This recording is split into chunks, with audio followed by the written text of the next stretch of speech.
Halo teman-teman, selamat datang di channel Slow Tips. Buat teman-teman slow, aku berharap kalian tetap sehat selalu. Dan jangan lupa untuk selalu menjaga kesehatan di era gemburan cinta yang tak menentu. Oke, di video kali ini aku akan menceritakan film yang berjudul My Papa Roti yang dirilis pada tahun 2013.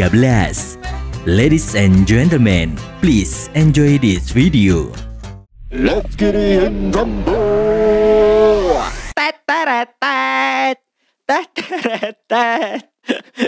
Ayo belum cerita nih, langsung bahas film rasa suwe-suwe. Di sebuah kota kecil bernama Kim Cheon, hiduplah seorang guru musik klasik bernama San Jin, atau yang biasa dipanggil Pak Jin. Di suatu hari, pada saat menikmati liburan yang tenang, Pak Jin tiba-tiba dibuat kesal karena kepala sekolah memintanya hadir di sekolah seni tempat dia mengajar. Di saat Pak Jin akan memarkir mobil tua kesayangannya, tanpa sengaja dia menabrak bemper belakang mobil mewah. Di sini, Pak Jin sudah mencoba meminta maaf dan menawarkan klaim asuransi sebagai ganti rugi. Namun, pria yang bernama Jang Ho yang ternyata seorang bos geng muda malah memilih menyita mobil Pak Jin. Gara-gara dia mendengar musik klasik yang dimainkan di dalam mobil itu. Dengan terpaksa, Pak Jin pun menyetujui permintaan Jang Ho.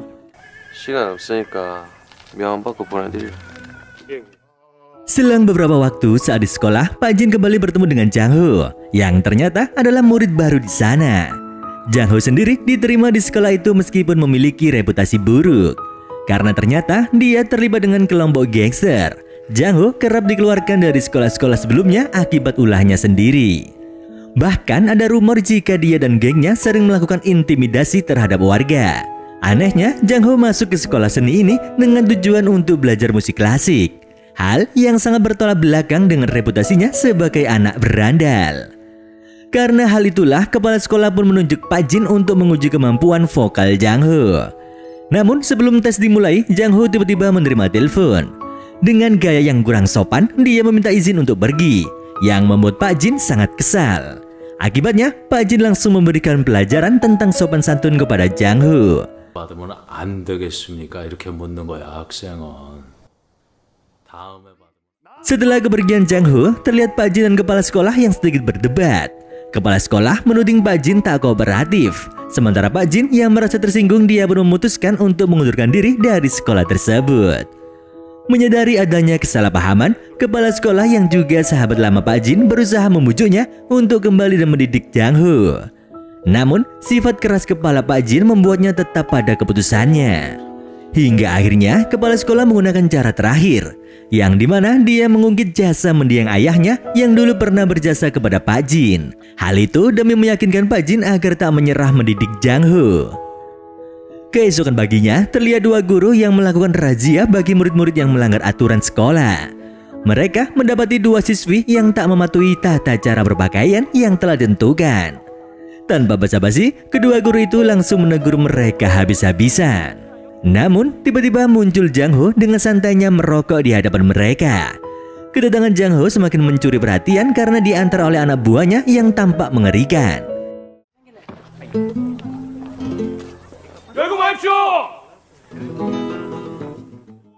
Sementara itu, pelajaran musik di sekolah sedang berlangsung. Pak Jin seperti biasa memberikan kesempatan para murid untuk latihan vokal. Namun tidak untuk Jang Ho. Sepertinya Pak Jin masih kesal dengan Jang Ho.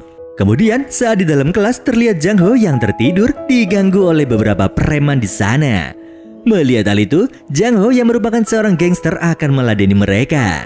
Akan tetapi, di saat Jang Ho akan bersenang-senang, dari belakang Pak Jin langsung memukulnya. 아예 그냥 피로다가 시뻘겋게. Sejak kejadian itu, entah karena malas atau alasan lain, Jang Ho tak pernah lagi datang ke sekolah. Kepala sekolah yang perhatian terhadap murid-muridnya meminta bantuan Pak Jin untuk menjemput Jang Ho agar kembali bersekolah. Awalnya, Pak Jin enggan melakukannya. Namun di sini, kepala sekolah kembali menyebut almarhum ayahnya yang akhirnya membuat Pak Jin luluh dan setuju untuk membantu.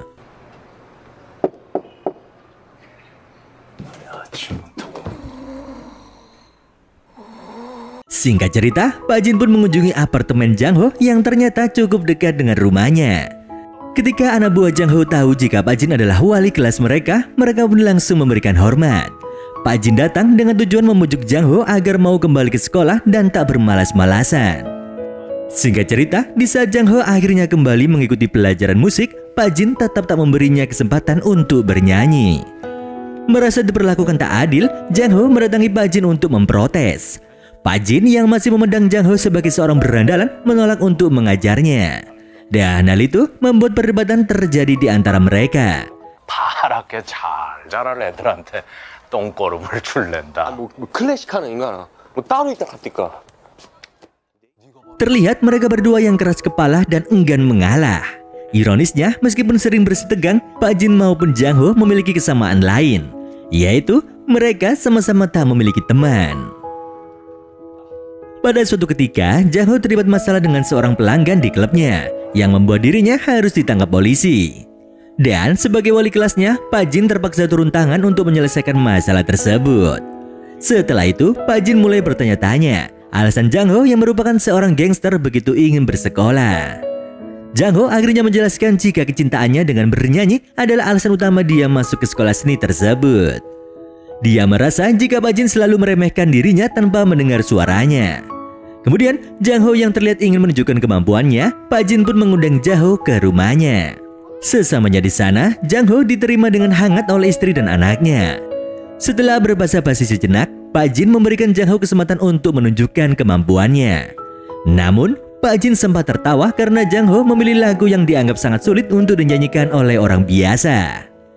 Akan tetapi, di saat Jang Ho memulai bernyanyi dengan iringan piano yang dimainkan oleh Pak Jin, suasana langsung berubah.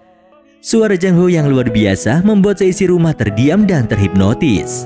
Dari momen itu, Pak Jin mulai menghormati Jang Ho dan memutuskan untuk membantu mengembangkan bakatnya. Sementara itu, Jang Ho yang merasa senang dengan pengakuan dari Pak Jin, dia pun pergi menemui Chang Su, seorang senior sekaligus orang yang dianggap sebagai kakaknya sendiri dalam kelompok gangsternya. Di sisi lain, istri Pak Jin masih terpesona dengan suara Jang Ho. Dia bahkan meminta Pak Jin untuk bersikap jujur dan memuji kemampuan Jang Ho tanpa ragu. Beberapa hari kemudian, Pak Jin dikejutkan dengan kabar jika Jang Ho didaftarkan dalam sebuah kompetisi menyanyi. Pak Jin merasa kesal karena keputusan itu dibuat tanpa persetujuannya. Ketika dia berdebat dengan kepala sekolah, sang kepala sekolah malah berpura-pura tak tahu apapun dan menyuruh Pak Jin untuk fokus melatih Jang Ho di kompetisi tersebut.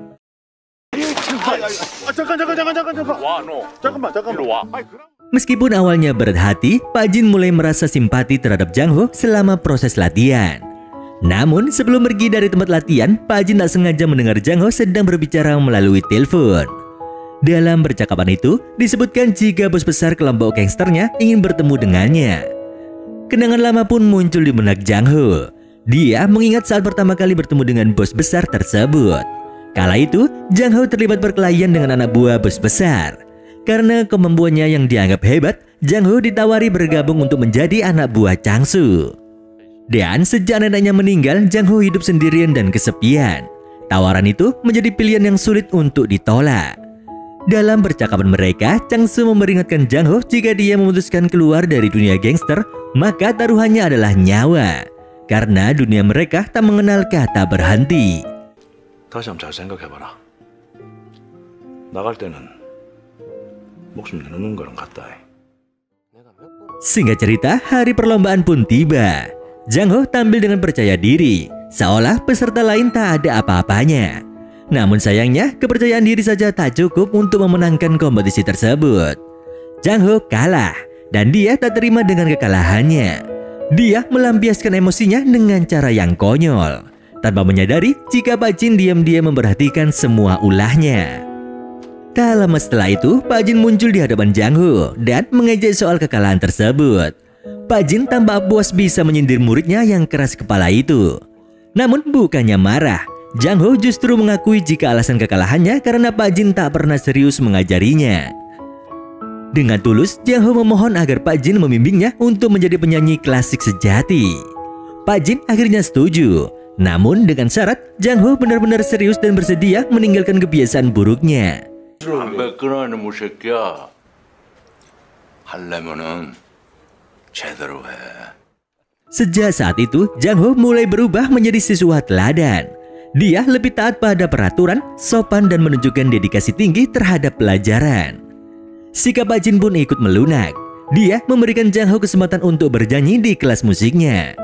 Namun, saat diberi kesempatan, Jang Ho justru kesulitan karena tak bisa membaca not nada. Di dalam momen itu, teman sekelasnya yang bernama Suhi merasa tak tega melihat Jang Ho kesulitan. Suhi yang diam-diam menyukai Jang Ho dengan tulus menawarkan diri untuk mengajarinya membaca not musik. Keduanya pun menghabiskan waktu bersama. Dan hal itu membuat mereka berdua saling dekat satu sama lain. Beberapa waktu kemudian, saat kelas musik berlangsung, kepala sekolah tiba-tiba muncul dengan kabar mengejutkan. Jang Ho didaftarkan untuk kompetisi musik tingkat nasional, sebuah ajang musik paling bergengsi. Awalnya, Pak Jin kurang setuju karena merasa Jang Ho belum benar-benar siap, terutama dalam membaca not nada. Namun, kepala sekolah meyakinkan Pak Jin jika Jang Ho mampu dan bisa membawa nama baik sekolah. Akhirnya, Pak Jin pun luluh dan setuju untuk melatih Jang Ho. Pak Jin pun menemui Jang Ho untuk memastikan kesiapannya. Ketika menyebut lagu yang akan dibawakan, yaitu sebuah lagu klasik legendaris yang membutuhkan kemampuan vokal luar biasa, Pak Jin terlihat cemas. Dia meragukan apakah Jang Ho mampu mencapai nada tinggi dalam lagu tersebut. Dan dengan kepercayaan diri yang tak tergoyahkan, Jang Ho meyakinkan Pak Jin jika dirinya bisa. Jang Ho lalu bercerita alasan mengapa dia memilih lagu itu. Dia mengingat masa kecilnya saat bersama neneknya yang saat itu menyayanginya dan selalu memuji suaranya. Neneknya pernah memberinya sebuah CD lagu klasik setelah dia memenangkan lomba nyanyi. Dan lagu itulah yang menjadi favorit mereka berdua. Namun ketika neneknya meninggal, Jang Ho merasa dunia tak peduli pada kepergian neneknya. Di sini dia teringat bagaimana di saat seorang penyanyi tenor terkenal seperti Pavarotti meninggoy, semua orang berduka dan lagu-lagunya diputar di mana-mana. Jang Ho ingin menjadi seperti itu, penyanyi yang dikenang oleh banyak orang. Jang Ho mulai rutin berlatih bersama Pak Jin dengan semangat tinggi. Meskipun Pak Jin mendidik dengan keras, Jang Ho tak pernah marah atau mengeluh. Dia terlihat sangat menikmati proses pembentukan vokalnya dan gaya menyanyinya sendiri. Suhi juga tetap setia mendampingi Jang Ho, memberikan dukungan dan membantu latihan. Bahkan kedekatan Jang Ho dengan keluarga Pak Jin semakin erat, seolah sudah menjadi bagian dari keluarga. Namun masalah besar muncul ketika bos besar gangster menghajar Jang Ho habis-habisan karena mengabaikan panggilan teleponnya. Di saat lagi santai, Jang Ho memutuskan untuk mengejar mimpinya menjadi penyanyi. Keesokan harinya, di saat mencoba tuxedo bersama Pak Jin, luka memar dan lebam di tubuhnya membuat Pak Jin khawatir.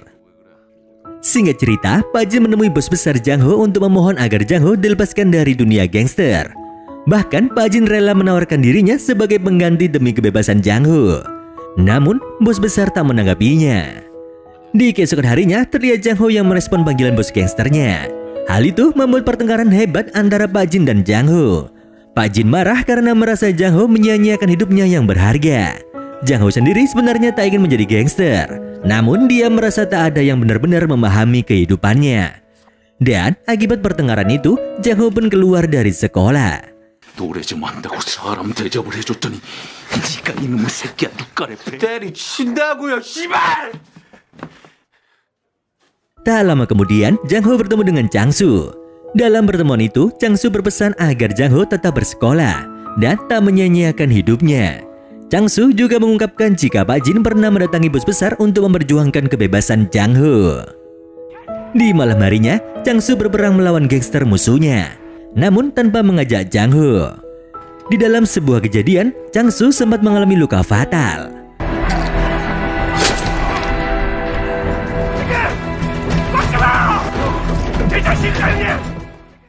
Setelah dikabari tentang kondisi Chang Su, Jang Ho bergegas untuk menyelamatkannya.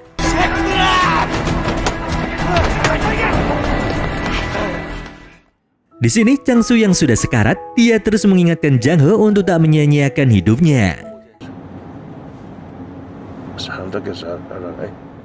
정신 단디 차려서 예? 살지 말고 임마.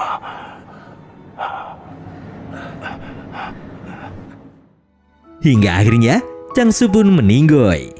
Di hari pemakamannya membuat Jang Ho sangat terpukul dan kehilangan semangat.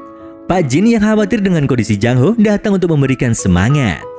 Ketika Jang Ho bertanya seberapa besar peluangnya menjadi penyanyi, Pak Jin dengan yakin menjawab jika Jang Ho memiliki bakat yang luar biasa dan jauh lebih hebat dari dirinya dulu.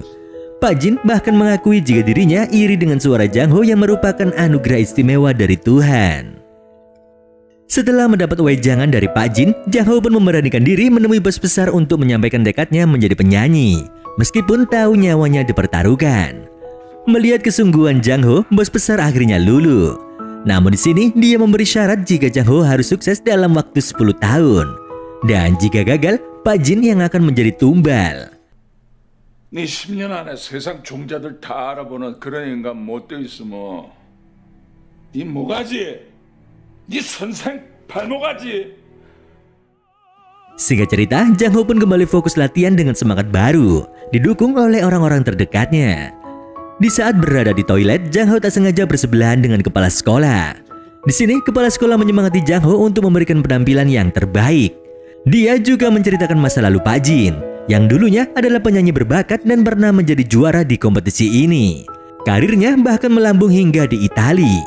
Namun, di puncak kejayaan, Pak Jin didiagnosis menderita tumor tenggorokan. Dan hal itu menghancurkan impian dan karirnya dalam sekejap. Singkat cerita, debut perdana Jang Ho dengan lagu Nessun Dorma akhirnya mendapat lampu hijau. Pak Jin yang dulu pernah membawakan lagu tersebut di masa jayanya menaruh harapan besar kepada Jang Ho. Di saat hari perlombaan tiba, banyak orang hadir untuk menyaksikan penampilan Jang Ho. Namun, saat di perjalanan menuju momen besar itu tak mudah. Terlihat Jang Ho yang sempat dikeroyok oleh musuh dari dunia gangsternya. Meskipun diserang habis-habisan, dia tetap memegang teguh janjinya kepada Pak Jin untuk tak melawan. Dia hanya melindungi bagian tubuh yang penting agar tetap bisa bernyanyi.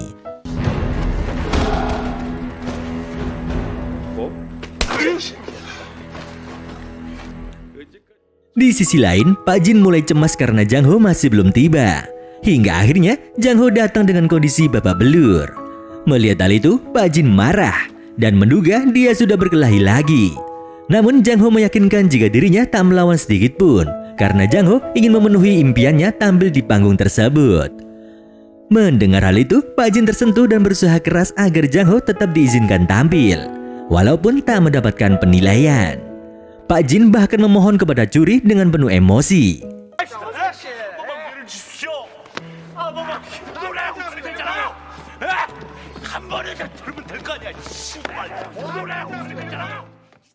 Namun karena kegigihan dan ketulusan Pak Jin, Jang Ho akhirnya diberikan kesempatan tampil di panggung, meskipun tanpa penilaian resmi. Diiringi dengan permainan piano dari Pak Jin, Jang Ho membawakan lagu Nessun Dorma dengan suara yang begitu memukau.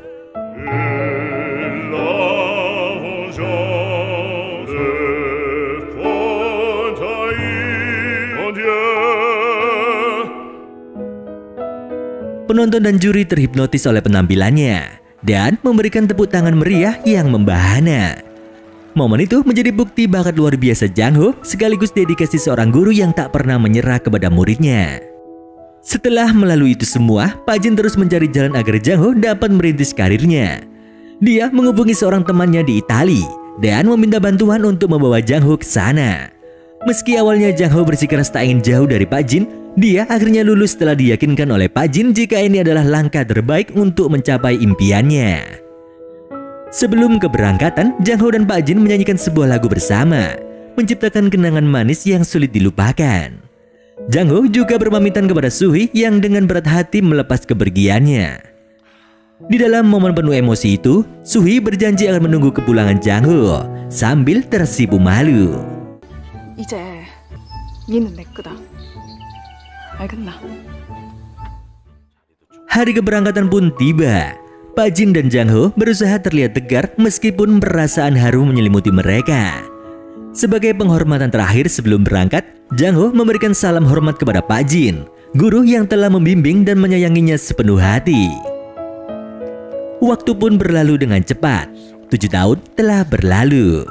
Kini Jang Ho kembali sebagai seorang tenor terkenal sesuai impiannya.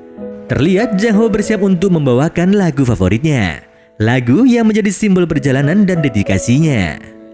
Sebelum mulai bernyanyi, dia berdiri di panggung megah dikelilingi oleh sorak-sorai penonton dan mengambil momen untuk bernostalgia. Sambil memejamkan mata, dia mengingat kembali memori-memori bermakna. Bagaimana Pak Jin melatihnya dengan keras, membimbingnya melalui setiap rintangan, bahkan mempertaruhkan segalanya demi masa depannya. Hingga akhirnya, cerita pun selesai. Dari cerita ini, kita bisa mengambil pelajaran. Jika dengan bimbingan, dedikasi, dan kerja keras, seseorang bisa melampaui semua batasan dan meraih impian terbesar mereka. Oleh karena itu, marilah kita bekerja keras agar hasil yang kita terima sepadan dengan jerih payah kita. Bisa diibaratkan, diam terasa hampa, bergerak malah menambah luka.